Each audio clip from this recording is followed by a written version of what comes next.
Florida Governor Ron DeSantis was back in Iowa today. He stopped at our studios where he told us he would let states restrict abortion access beyond any federal ban. KCCI's chief political reporter Amanda Rooker joins us now with more on how he says he'd handle abortion if he were to be elected president. Amanda. And Jody, Ben, we got some clarification. DeSantis says he doesn't want federal action to kneecap how states can restrict abortion. He also attacked Donald Trump for calling a 6-week abortion ban a, quote, terrible thing that was back during an NBC interview in September.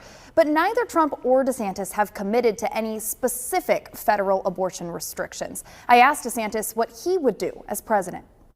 When Iowans are trying to say what's the difference between DeSantis and Trump on what they would do as president on abortion, well, I think he's actually, I mean, first of all, there's a huge difference.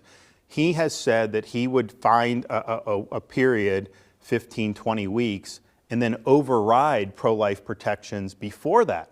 So he would have one federal rule to say no protections before 18, 20 weeks, whatever he pick, regardless of whether a state like Iowa would want to do that.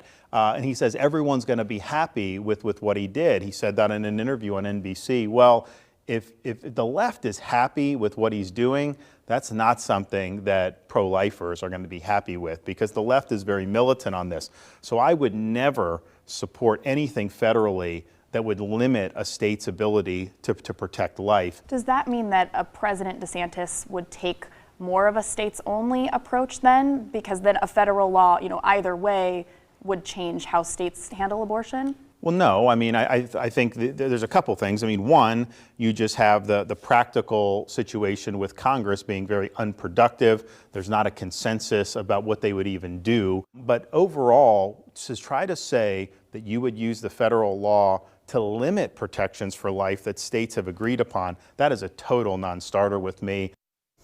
And DeSantis there is referring to that September NBC interview. In that interview, Trump said he would not sign a 15-week abortion ban, but instead he would negotiate a deal with Democrats. We asked the Trump campaign about DeSantis' comments today. They responded in a statement, writing in part, quote, President Trump's unmatched record speaks for itself, nominating pro-life federal judges and Supreme Court justices that overturned Roe v. Wade, which others have tried to do for over 50 years, ending taxpayer-funded abortions, reinstating the Mexico City policy that protects life abroad, and many other actions that championed the unborn. I also asked DeSantis about his strategy in Iowa with 18 days until the caucuses. You can watch more of our interview on KCCI 8 News Close Up that Sunday morning at 10:30.